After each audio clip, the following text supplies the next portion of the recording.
Hello and welcome to CR Wrestling Commentary. I'm your host, Richard Kennedy, and today I'll be giving my thoughts on wrestler safety. I was previewing Twitter and I saw AEW botches, wishing at Lionel Green, Leo Rush, a speedy recovery and all the best in the future. He wrestled for just 2 minutes inside an at AEW ring and suffered an injury affecting his everyday life. With this news, there have now been 26 disclosed injuries in the year 2021. Then at the bottom it says, Leo Rush announced his retirement from pro wrestling, Wrestling Inc. Leo Rush announces his retirement from pro wrestling after suffering an injury at AEW's Double or Nothing pay-per-view. Now, how can I say this? Leo Rush was a blight on wrestling. A ton of in-ring potential. Someone that could have revolutionized professional wrestling's modern age, but he was a fuck up. He's the guy that took the powerbomb off. Jim Cornette can't get it right. He took the powerbomb off the ladder, through a table, and popped up like it was nothing, and then took a German suplex or something and then was pinned. He did that.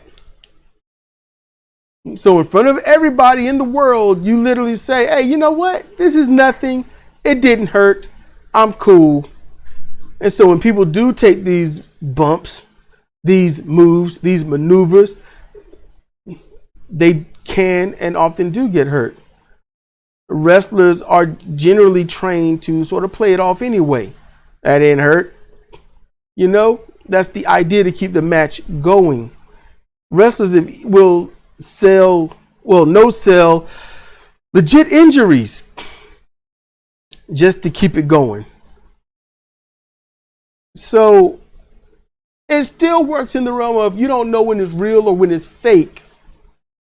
You just know that it happened. And I can say, I don't want him dead. I don't want him crippled. But I didn't want him back in the ring. Anyone that does stuff like that, I don't want them in the wrestling ring. That's just me. I have standards.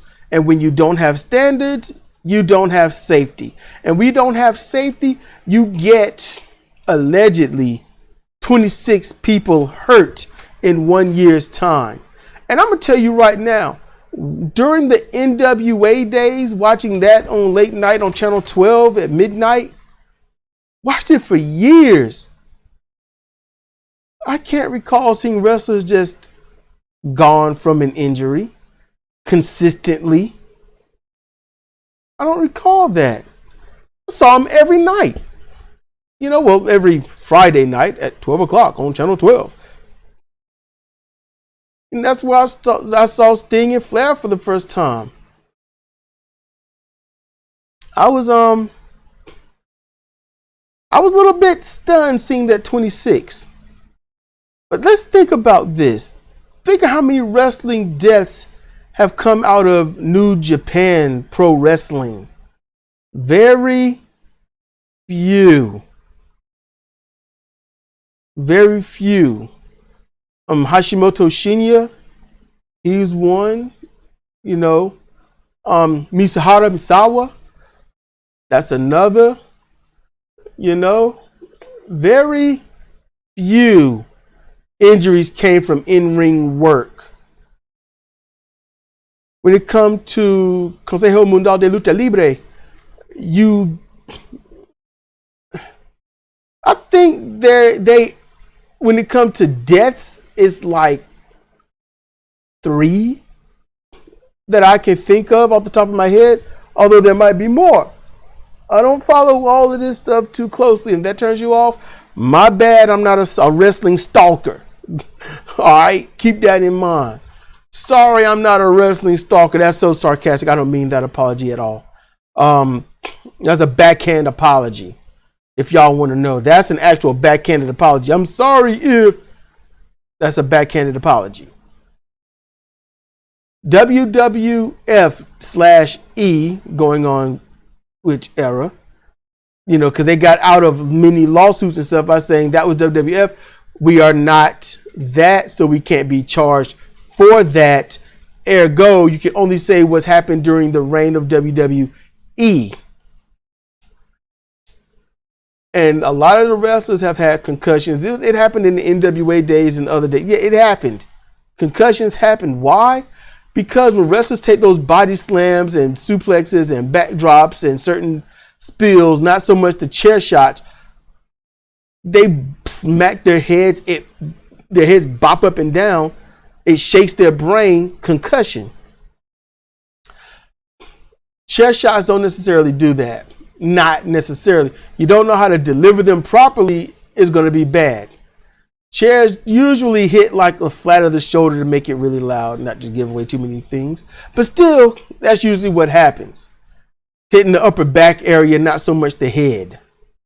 Hitting the hard part, front part of the head with the certain part of the chair, letting it go so that it folds a little bit and take away a lot of the impact. Loud, but barely any impact. And certain chairs only. Certain types of chairs. I won't give that away. Good grief. People be mad at me if they... Anyway. Companies that have a high injury rate, like... I call them Attitude Era Wrestling for a reason. Okay, when I talk to my woman, I call AEW Attitude Era Wrestling because that's where they get their stuff from. That and WCW during those years. Well, months anyway. It takes two to tango.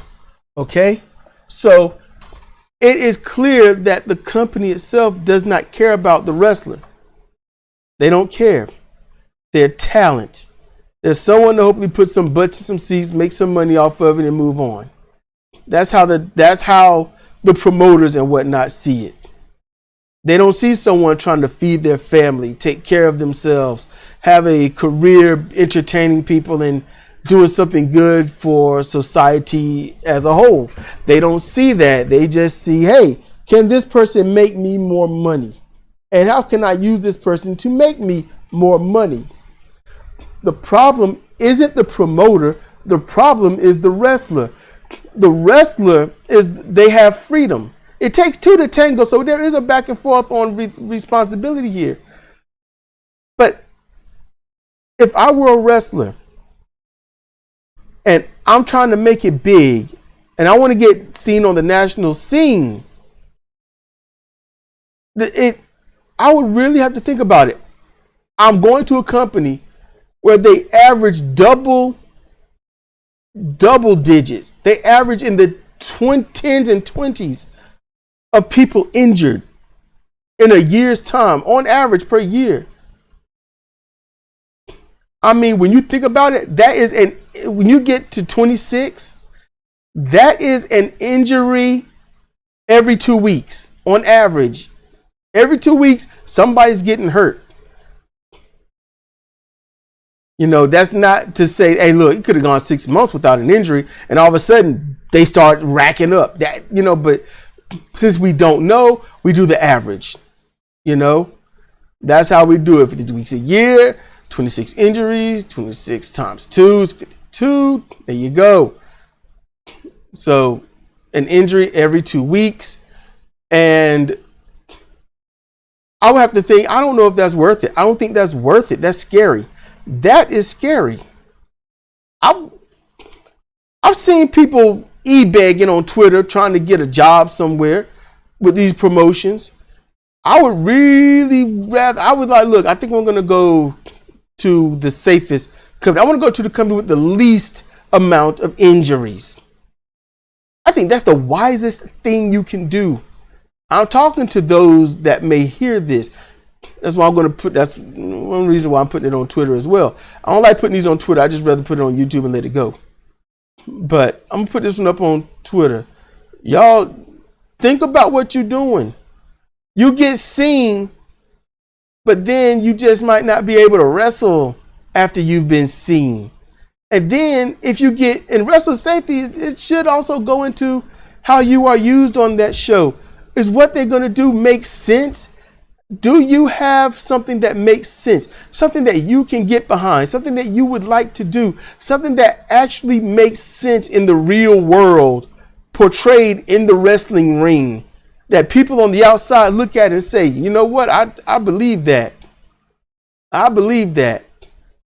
I've seen a guy that I have spoken to text wise and had dealings with and even promoted myself. I've seen him in a gimmick where the red light, he has to follow the red light. He's the monster and he has to go in and do damage and whatnot. I've seen that gimmick and he did that gimmick well. I'm going to be honest with you. He might not feel he did. But here's the thing. I suspend that thing of I know the inside. I know the stuff. And I just look at what I'm seeing and say, am I into this or not? And I was like, you know what? I'm believing this. I want to kill all that insider crap and just watch the person I'm seeing. And it worked. It looked good. The only problem with this guy, he's too gentle in his approach to wrestling people. His stomps are too gentle. His punches are too gentle. I know he's not trying to hit him. I know he's not trying to hurt him.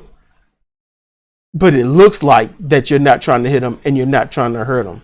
And that's the problem. Wrestling professional. Don't forget that word professional. You are professionals. Act professional. Get trained so you can look professional. Get trained mentally and physically so you can make professional decisions. I will not be a part of this silly gimmick. It does not work for me. It does not help me. It's only something to get your rocks off for the moment so you can laugh at it or say, hey, I created this character, a character that you're going to throw away in a month, if that. You know, there has to be a working relationship, an equal working relationship, so that your professionals don't get concussed, so your professionals don't get heavy concussions, so your professionals don't get so hurt that they can't afford the bills to take care of themselves from the money you're not paying them. Everyone needs to be professional. Learn where you are, what you're trying to do, and get over to other people so you don't have a slew of injuries. And so that when you use the talent, that they look their best, act their best, so others can believe that they are doing what they are doing, instead of someone that's like, oh, just for the moment. What are you going to do next week? Be someone different? Be something different? You can't mimic the greats. You can only be you. Do you, boo. Do you, boo. I'm covering a lot of ground and a lot of things I want to talk about, but too many injuries in any one company. And Lio Rush retiring after this, let me tell you something. It's logical that when somebody is thrown out of a company and then shows up in another because they want to wrestle, that they have no plans to retire. You don't retire at a young age after a simple injury. You retire when your injury is so bad you can't risk being in the ring. And when you can't disclose injuries, and you don't run you don't run injury angles, you don't run storylines on injuries, whether they're legit or not, and you can't disclose them, that means you are hiding something, and that means you're a dirty, nasty promoter. And if you're a wrestler doing it, you're a dirty, nasty wrestler. You're nasty and you're dirty. I judge you filth, screw you for life. Because that's wrong. Someone gets hurt, you say, hey, this person suffered an injury at such and such and such. We'll give you updates on it. If they are a heel, you say nothing. You say nothing. Not everybody need to know about the injury or not. No, or whatnot. They don't need to know about that. They're the heel. You say nothing, they're gone. How long will this injury last?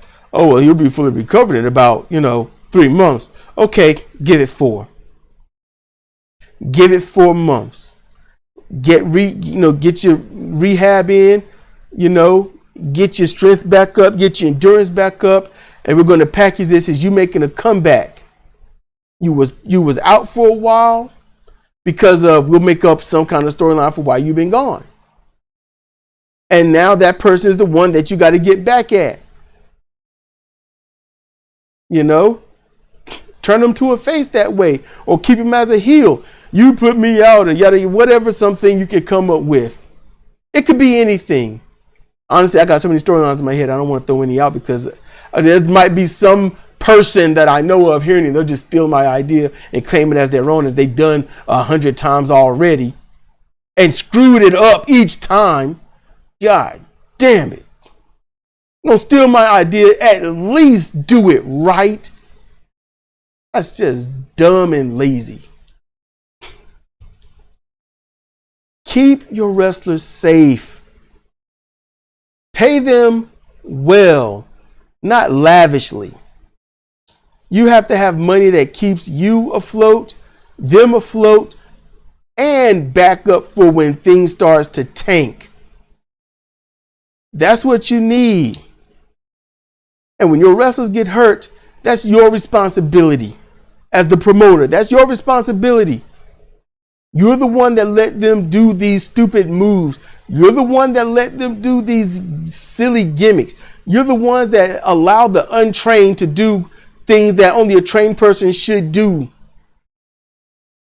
Don't do shit you don't know how to do. That was not innovated by Dusty Rhodes. Just Jim Cornette made it famous.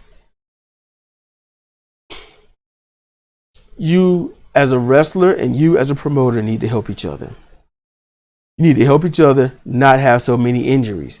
Reduce those injuries to 0 if you can. Be safe.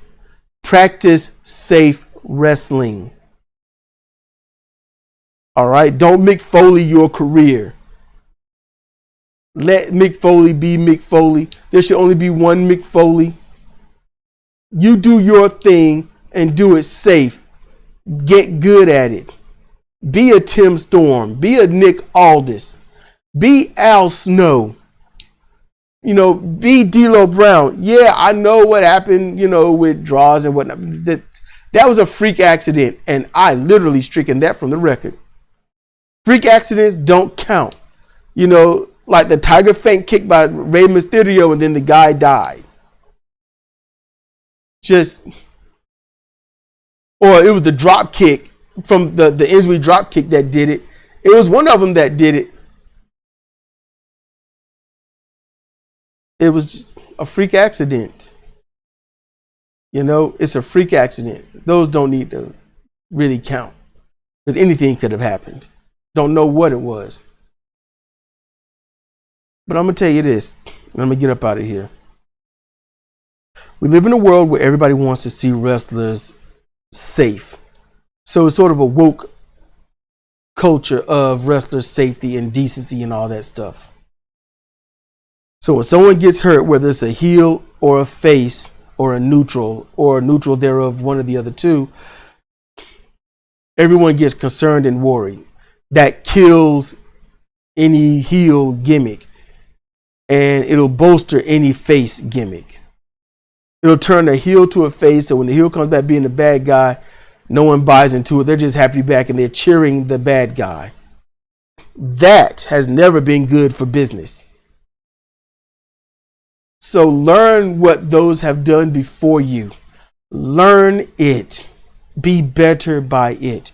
Work together to make an actual safe working environment. No, I'm not a trained wrestler. No, I have not worked around the wrestling business. And with that said, if you don't take my words to heart just because of that, then you're a nasty, dirty motherfucker. Because good advice don't need to come from those that's in it. Good advice can come from anywhere, and you need to take it. You need to take it. Besides, If you take the advice and the injuries drop, good, right? But if you don't and they keep going, I can easily say, hey, I told you. That's just me. That's my selfishness right there, y'all. That's mine. My selfishness is wanting all these wrestlers to be safe. Because I would like to have some decent wrestling show and things that I can actually boo and cheer. I like being afraid of the blood hunter. I like being afraid of the boogeyman. You know, I like being worried when I saw Papa Shango. I liked all of that stuff. I like being in the momentary awe at the time of the Ultimate Warrior. Momentary awe. Yes, I think that's a good one. I liked those things. I liked hating Ric Flair. I enjoyed loving Sting. You know, confused, but on the rah-rah side of Lex Luger, cheering on Ron Simmons, you know, post-Doom. I enjoyed that. I enjoyed being afraid of Big Van Vader. And then at points, cheering him on. Can't do that when they're so hurt they can't be out there. Can't do that when they are cheered because they're healthy. Yay! We know that they got a good, clean bill of health. We didn't need to know that. And we don't need to know who sends them flowers. You know, let the good guys send the good guys flowers and post that. Don't send the bad guys flowers and notes and have the good guys talking about how they want the bad guy to recover. Just don't. Just don't. Anyway, it's been Cedric Kennedy for CR Wrestling Commentary with my thoughts on wrestler safety. Thank you for listening. Good night, everyone.